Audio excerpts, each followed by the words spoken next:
자, 잠언 10장 29절.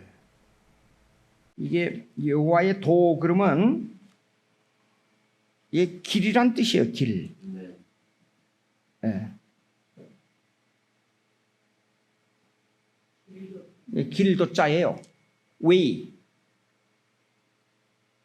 네. 길도 자예요. 근데 이것이 뭔가니 지혜의 길이에요.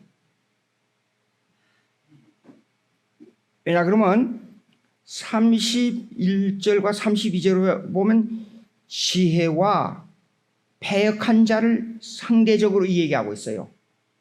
그럼 29절부터 그 마지막에 결론이 31절, 32절, 2절에 나오는데 지혜와 패역한 자에 대한 결론이에요. 예. 그러면 여기 31절 지혜자는 누구냐? 의인이에요. 32절 의인. 그리고 패역한 자 혀는 누구냐? 악인의 입이에요. 그런데 입과 혀는 동격으로 지금 쓰여져 있어요. 시로 보니까. 혀가 바로 입이고 입이 바로 너는 왜 입이 그렇게 더러워? 그러면 입에 때가 묻었다는 뜻이 아니고 말이 패역하다 그 말이에요.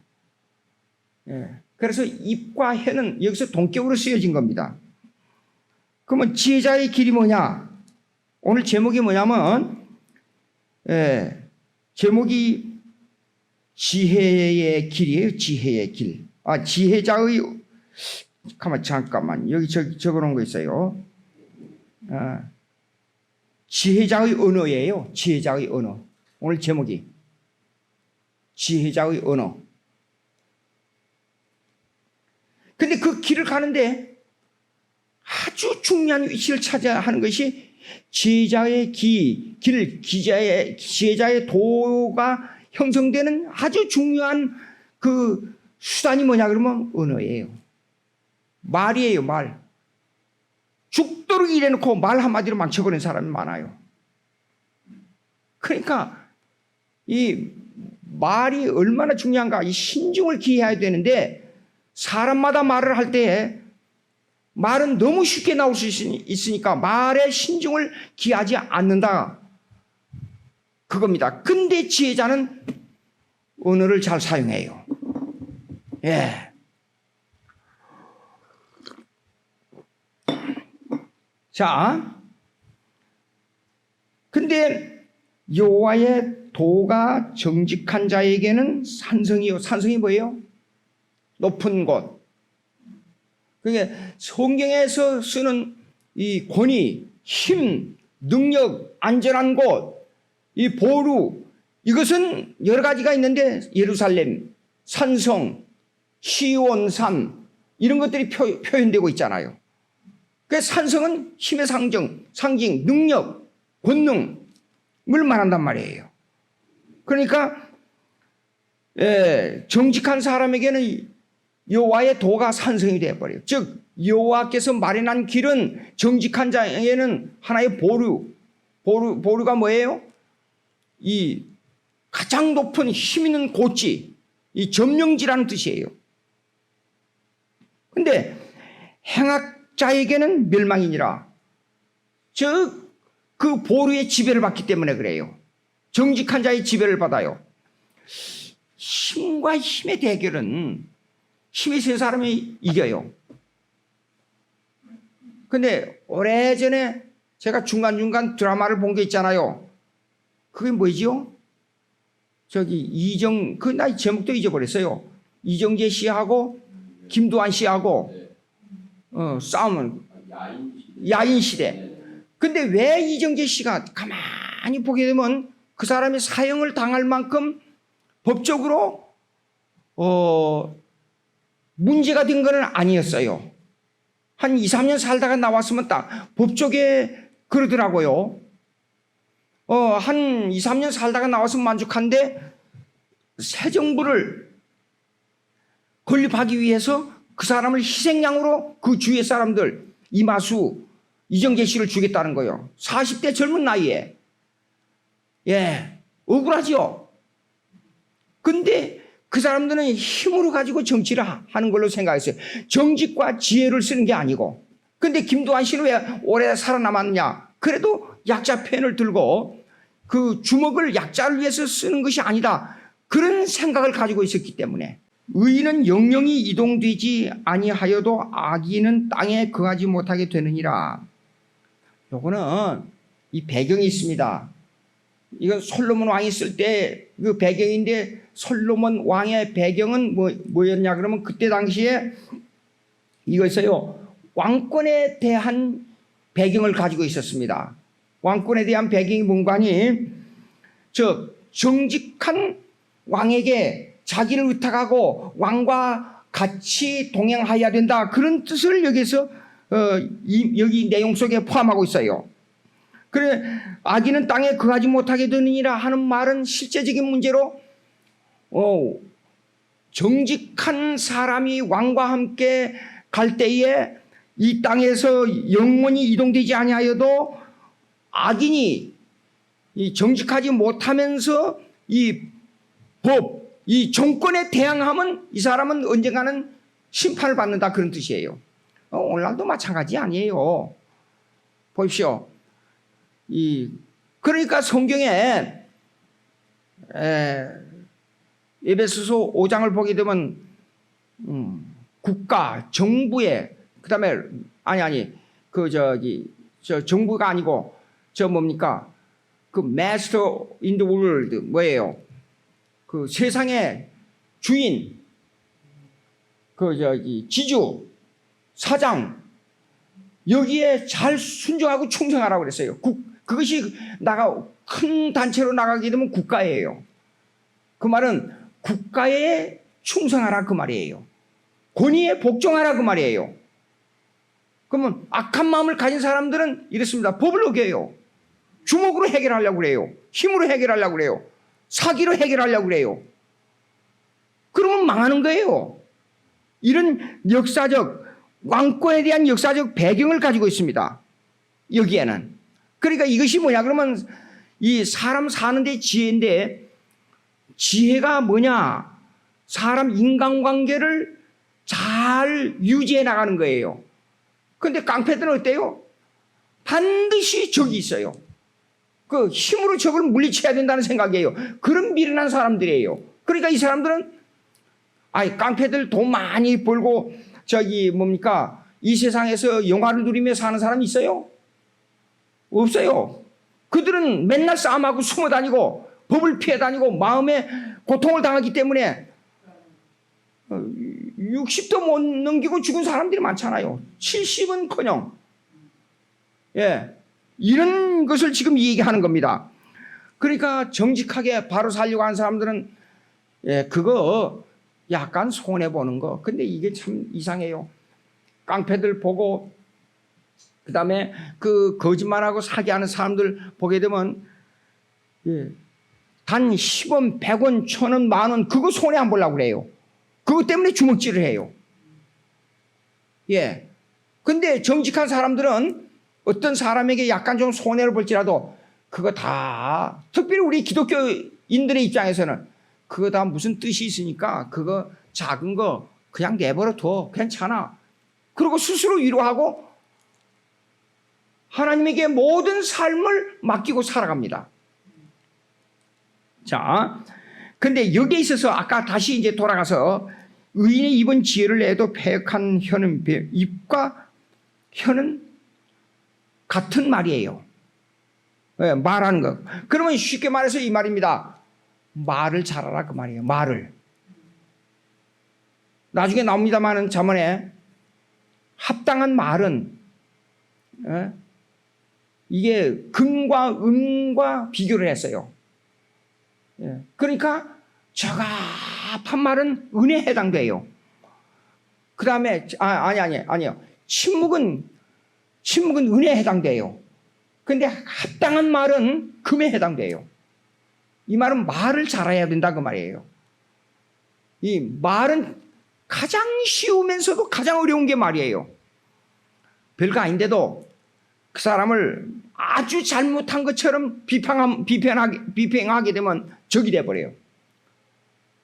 그런데 무슨 적은 일에도 그 사람이 괜찮아, 이런 거 잘했어, 염려하지 마, 그건 그 사람하고 금방 친구가 돼버려요. 이 언어가 그렇게 중요합니다. 그러니까 어떤 분은 설교할 때 그러더라고요. 말에 힘이 있다. 근데 말 자체에 힘이 있는 게 아니라 그 말은 마음으로부터 우러나와야 된다. 그걸 그거에다가 부가했으면 얼마나 좋은 설교가 되는지 모르겠어요. 자, 그러니까 이제 32절, 의인의 입술은 기쁘게 할 것을 알거늘 그랬어요. 정직한 사람, 의인의 말은 이래요. 다른 사람을 위로해줘요. 기쁘게 해줘요. 힘을 줘요. 근데 패역한 사람들요, 깡패들이나 사기하는 사람들 보십시오. 꼭 남을 해치는 말부터 하잖아요.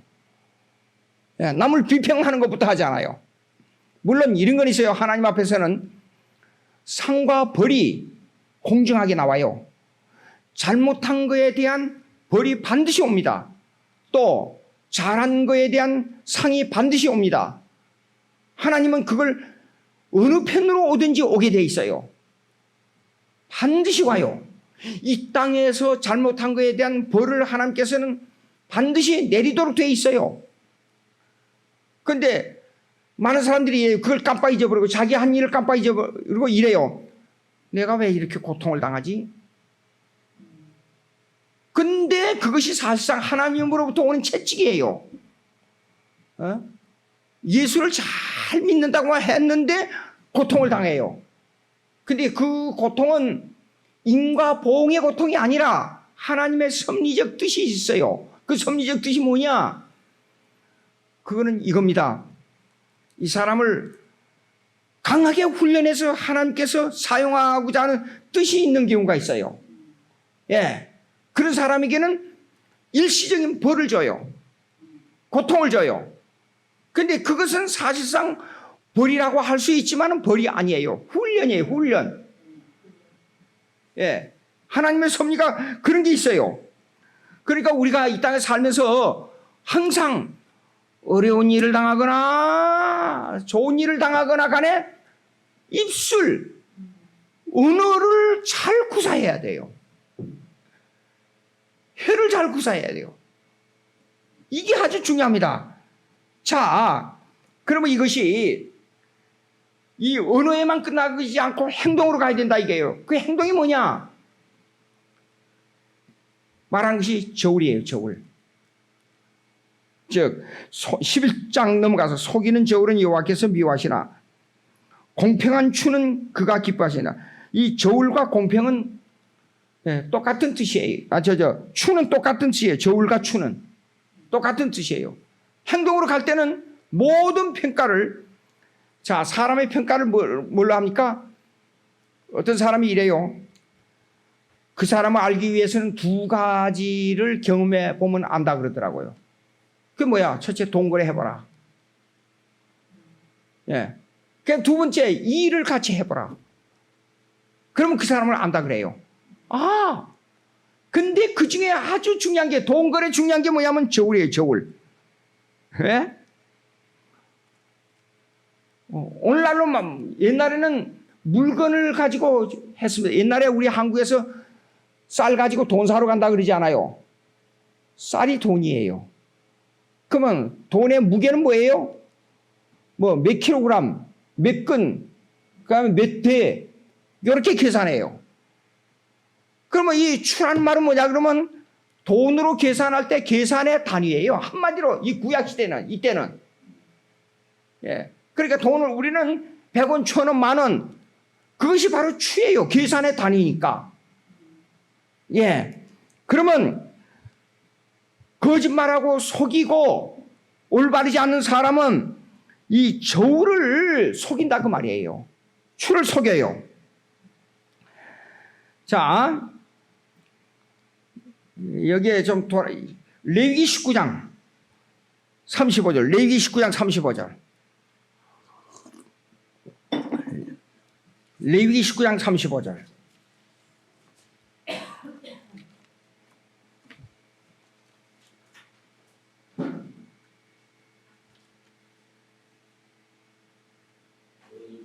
양을 뜨나 쥐나 무게나 양을 열 때 불의를 행하지 말고 예. 공평한 겨울과 조금 더 읽어보세요. 공평한 추가 공평한 에바와 공평한 신을 사용하라. 예. 너희를 인도하여 애굽 땅에서 나오게 한 너희 하나님 여호와이니라. 예. 여기 보니까 여기 벌써 공평한 저울, 공평한 추, 공평한 에바라 그러죠. 그 다음에 흰, 요거는 무게 단위예요. 흰 그러면 무게 단위, 그들이 쓰는 무게 단위예요. 예. 근데 뭐냐 그러면 흰은 이렇게 찾아보니까 3.7리터 정도 돼요. 하나의 흰이. 에바도 조금 좀 차이가 있는데 공평한 추와 에바와 흰, 우리 한국으로 말하자면 한 돼, 저 뭐 몇 킬로그램, 몇 근 이런 단위들을 그때는 이 말로 에바와 흰이라는 말로 사용했어요. 그러니까 오늘 우리가 이제 사람을 대할 때 이 사람을 아는 방법이 뭐냐면 첫째 언어를 통해서 알아요. 그런데 실제로 이 사람의 마음을 깊숙이 아는 것은 동거래 해보면 알아요. 그 다음에 일을 같이 해보면 알아요. 돈에 공평해야 돼요. 예. 돈에 공평하지 않으면 이 사람 정직한 사람이 아니에요. 그 다음에 2절 보시겠습니다. 교만이 오면 욕도거니와 겸손한 자에겐 지혜가 있네. 이게 무슨 말이에요? 갑자기 다른 말로 나온 것 같죠? 근데 교만한 사람은 어떤 사람이냐 그러면 공평한 추를 속이는 사람이에요. 겸손한 자는 지혜가 있느니라. 겸손한 자는 뭐예요? 공평한 추를 사용하는 사람이에요. 겸손한 자. 그런데 이상한 것은 이래요. 사람이 살면서 남을 기가 막히게 속이면 그 사람이 상대방이 모르는 줄로 알고 있어요. 예. 예, 대신대학원에서 일을 할 때 무슨 사건이 벌어졌어요. 그래가지고 학교를 잘 점령해서 들어가게 됐어요. 그럴 때 제가 그랬어요. 진짜 싸움은 지금부터다. 두고 봐라. 근데 그 말을 제 하는 말을 전혀 사람들이 알아듣지 못했어요. 근데 한 몇 개월 지나서 내분이 생겨가지고 엄청난 싸움이 일어났어요.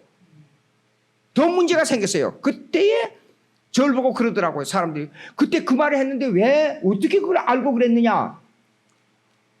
그래서 자문에 이 얘기를 들었어요. 정직한 사람은 미래를 볼 줄 안다 그랬어요. 자문 뭐 오래돼서 잊어버렸습니다만은 한 15년 전이니까 그 자문에 나온 말씀을 딱 들면서 제가 그랬어요. 사람이 정직하면 미래를 볼 수 있다. 예. 우리가 항상 이 정직하고 정직, 의인, 하나님을 사랑하는 자 이게 다 통하는 말이에요. 그러니까 항상 우리는 하나님께 마음을 두고 살아야 돼요. 그래야 세상이 보이고 미래가 보이고 앞일이 보인다 그 말이에요. 그런데 많은 사람들이 여기 앞에 닥친 문제만 보고 있단 말입니다. 이게 문제예요. 자, 3절 보면요. 또 좀 더 구체적인 게 나옵니다. 정직한 자의 성실은 자기를 인도하거니와 사악한 자의 패액은 자기를 망하게 하느냐. 이게 정직한 자의 성실은 자기를 인도하거니와 뭐예요? 스스로를 점검한다 그 말이에요. 스스로를 점검하고 스스로를 알고 있기 때문에 하나님을 보는 눈이 밝아져요. 예? 악한 자는 하나님을 볼 수가 없어요. 신실한 자는 하나님을 보게 돼요.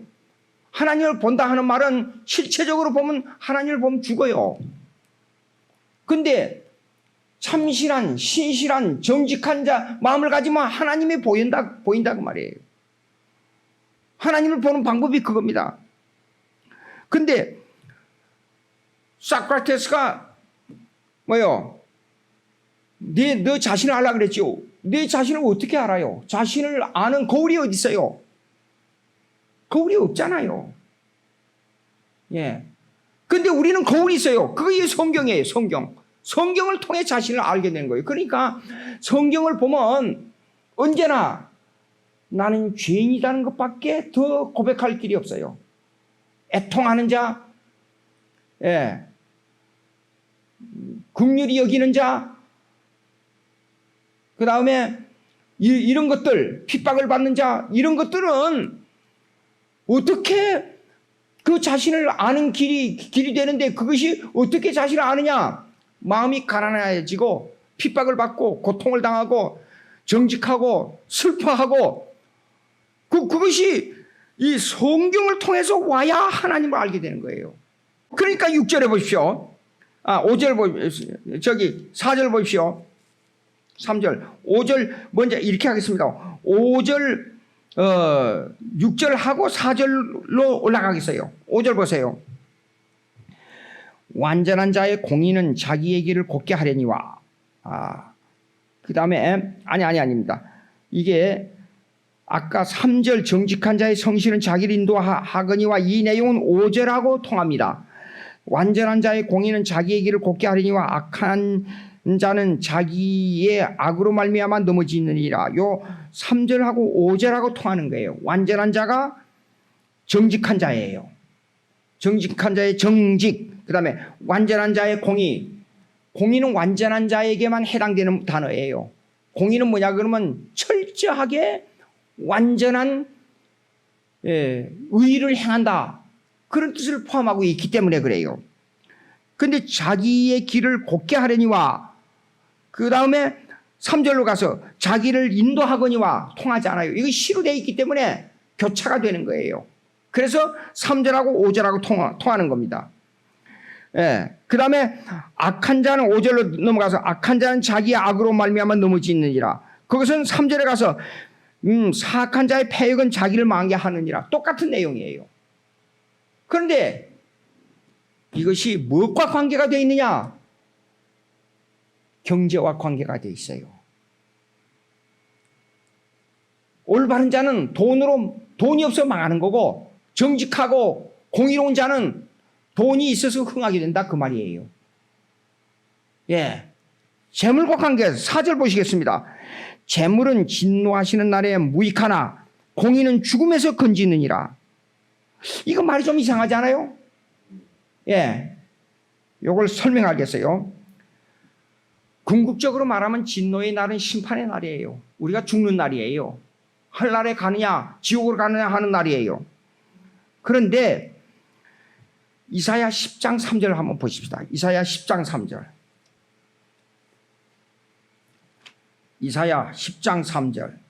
이 말은 뭐냐 그러면 이 백성이 바벨론으로 말미암아 올 때 갈 때 없는 침범을 당할 때 배경을 지금 설명하는 거예요.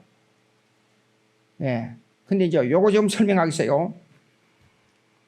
유교 사변 때 공산당이 들어와서 인정사정 없이 모두 다 죽이고, 서로 죽이고, 경찰과 대치될 때 엄청 죽이고 그랬어요.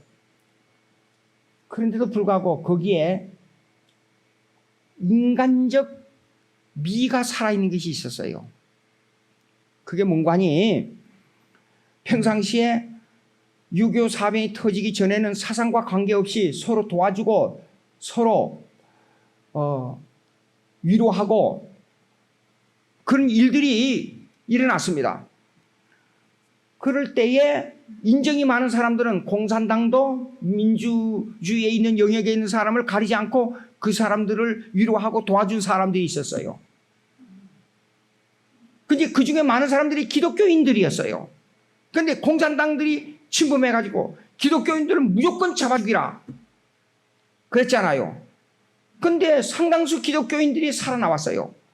그건 뭐냐 그러면 평상시에 살아있을 때 기독교인, 비기독교인, 공산당, 비공산당을 막론하고 기독교인들이 사람들을 인간적으로 도와준 사람들이 있었어요. 그런데 사형장으로 끌려간 사람들 중에 공산당이지만은 그 사람들을 빼내가지고 집으로 빨리 가라고 그런 사건들이 있었어요. 우리 오촌 당숙이 잡혀가서 총살당했잖아요. 근데 그 사건이 있었는데 우리 오촌 당숙은 상당히 그때 당시에 지식층에 있었어요. 그래가지고 신문이 항상 왔어요. 배달됐어요. 이 정세를 알기 위해서 신문이 왔습니다. 근데 정세를 알기 위해서 지나가는 사람이 그 신문지 한 장 주세요. 내용도 모르고 신문을 줬어요. 예. 근데 그 정보가 어디에 들어갔냐 그러면 공산당에게 들어갔단 말이에요. 예. 그러니까 공산당들이 잡아가지고 우리의 정보를 다른 데 줬다 해가지고 잡아가지고 총살했어요. 이런 사건들이 있었습니다. 그런데 그게 뭐냐? 그렇게 냉정한 시대, 아주 냉정했어요. 근데 우리 작은아버지의 잘못이 하나 있었어요. 그게 뭔가니? 상당히 지식이 있었고 어려운 사람들이 있었는데 그 사람들에게 이 주위의 사람들이 너무 사상적으로 다툼이 있으니까 어떤 사람들이 와서 자기에게 뭘 좀 요구해도 안 해줬어요. 근데 그때 당시에 참 인정이 좀 있었으면 좋았을 텐데 하는 생각이 있었어요. 그래서 김규봉이라고 법대를 졸업하고, 그러니까 저에게는 재종관이죠. 우리 형 재종관이 이 법대를 졸업하고 사법고시를 봤어요. 근데 7번인가까지 사법고시를 보다가 안 돼서 한 번 1차에 된 적이 있었어요. 근데 2차에서 떨어졌어요. 그래서 그것 때문에 계속 사법고시를 봐가지고, 그때 당시에 사법고시가 엄청 어려웠습니다. 지금은 뭐 변호사들이 많잖아요, 막. 법과 대학원만 졸업해도 이제 다 변호사가 되는 그런 세상이 됐는데, 그때는 수백 대 1이었어요. 안 되고 미국으로 가버렸어요.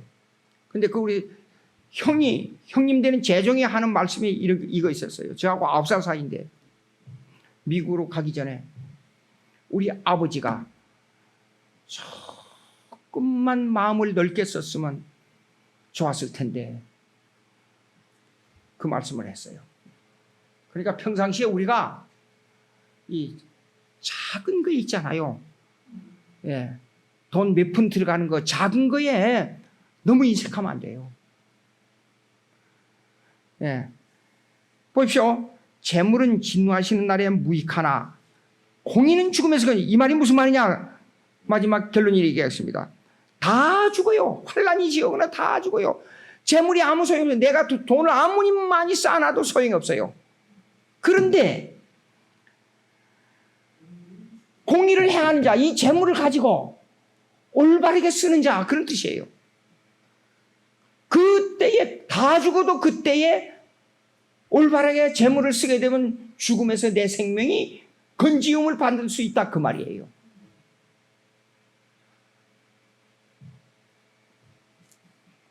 예. 그 다음에 6절로 넘어가 보겠습니다. 정직한 자의 공의는 자기를 건지리니와 사악한 자는 자기의 악에 잡히느니라. 이것이 4절의 연결이에요.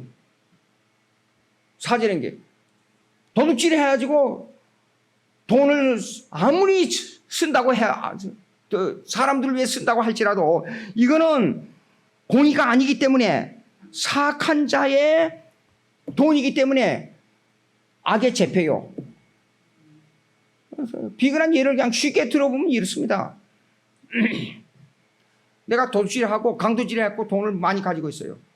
그래서 죽음에서 어려운 일이 다 당하면 그걸 죽음에서 건지기 위해서 나를 해친 자에게 돈을 주고 갚아서 해결하려고 그래요. 그러면 강도를 당한 사람이 와서 죽여버린다, 그 말이에요. 예. 그러니까 모든 일이 정직하게 공의로 사용해야 된다, 그 말이에요. 마음도 그래야 되고 말도 그렇게 해야 되고 재물도 그렇게. 자, 보십시오. 인간 삶이라는 것은 3가지입니다. 단계가 첫째 은혜예요. 그 다음에 마음이에요. 그 다음에 재물을 쓰는 거예요. 시간과 돈을 투자하는 거예요. 그걸 공의롭게 써야 된다, 그 말입니다.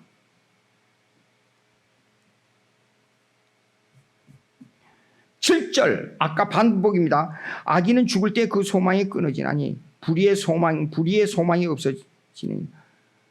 이거는요 결론입니다. 사람이 죽으면 예수 안 믿는 사람들하고 얘기하면 이러더라고요. 죽으면 그뿐이지 무슨 죽으면 뭐 천국이 있고 뭐 그런 소리 하지 말라고. 그래서 내가 그랬어요. 그 사람들이 하는 말이 죽어봤냐고 그래요. 죽어보지도 않고 그걸 어떻게 하냐 그래서 내가 먼저 공격을 합니다. 당신 죽어봤어요? 죽어보지도 않고 천국이 있다 없다를 말하는 거 아니지 않아요. 내가 먼저 역공을 해버려요. 근데 어떤 사람도 지금 살아있으니까 그 말을 하지요. 어떤 사람도 죽음 앞에서 떨지 않는 사람은 한 사람도 없습니다. 예. 제가 며칠 전에 유튜브를 사람 인생을 논하기 위한 사람을 공부하기 위해서 유튜브를 이렇게 찾다 보니까 뭐냐면 사형에 대한 문제가 나와요. 죽음에 대한. 이게 목사는 항상 죽음에 대한 얘기를 해줘야 된단 말이죠. 중국에서 사형을 집행할 때 마지막에 가족을 만나게 해줘요. 근데 너무 슬프고 너무 헤어지기 싫어서 몸부림을 치고 그러니까 앞으로 가족을 만나게 하는 걸 없애자는 말이 자꾸 나온다 그래요. 예. 그들이 악을 행할 때는 뭐 자기가 살기 위해서 악을 행한 겁니다. 그런데 죽음 앞에 딱 닥치니까 그 악이 언제 사라지냐 울고 붙들게 하고 용서해달라 그러고 몸부림치고. 아니 일찍이 그런 마음을 가졌으면 좋을 거 아니에요. 참. 그 다음에 봅시다.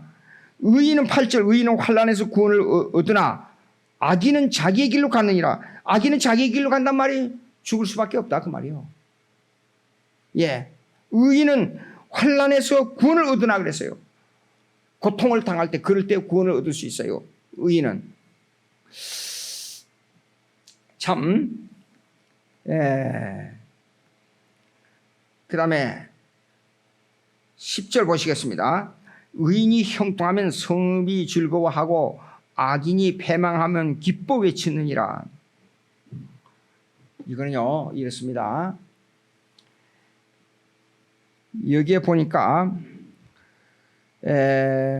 단수로 돼 있어요. 한 사람. 한 사람의 의인이 나타나면 그 지역, 이 성읍이라는 말은 무슨 말이야? 옛날이니까 지금은 한 주, 한 도, 한 읍 이렇게 생각할 수 있어요.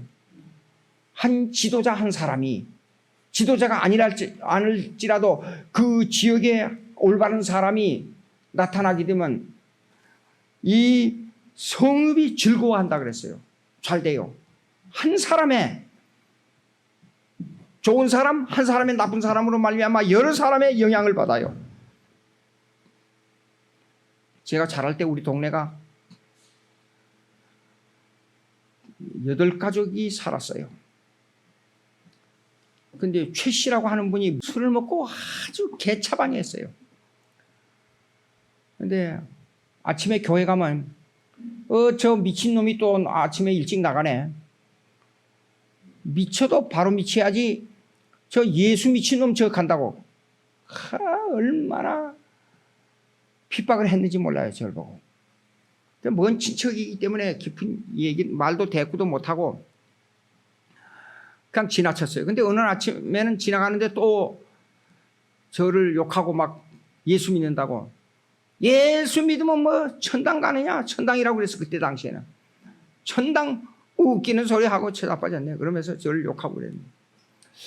어느 아침에 가니까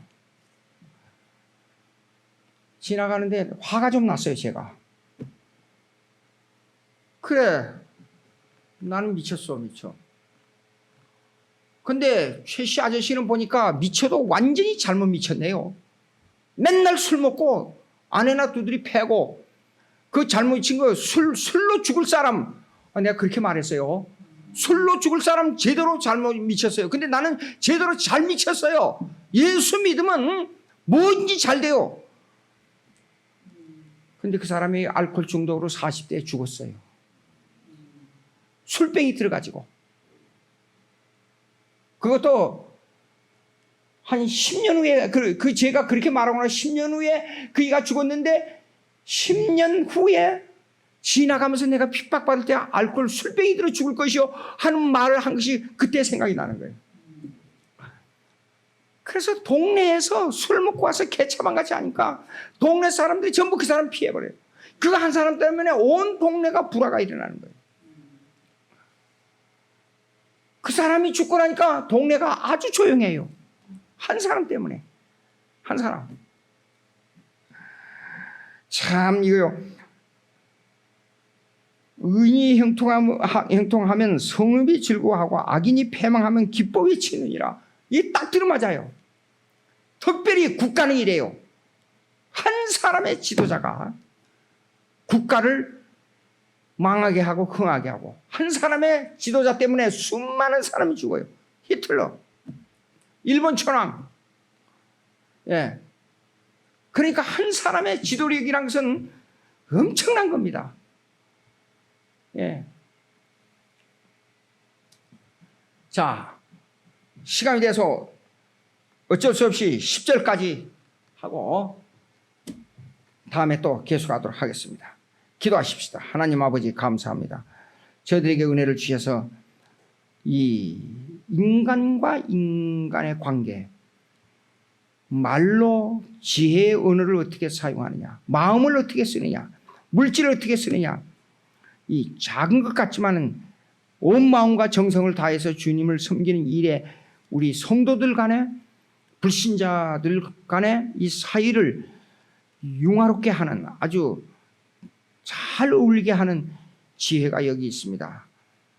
주님, 우리가 이 지혜를 잘 사용하여 주님에게 합당한 영광을 돌릴 수 있도록 도와주시옵소서.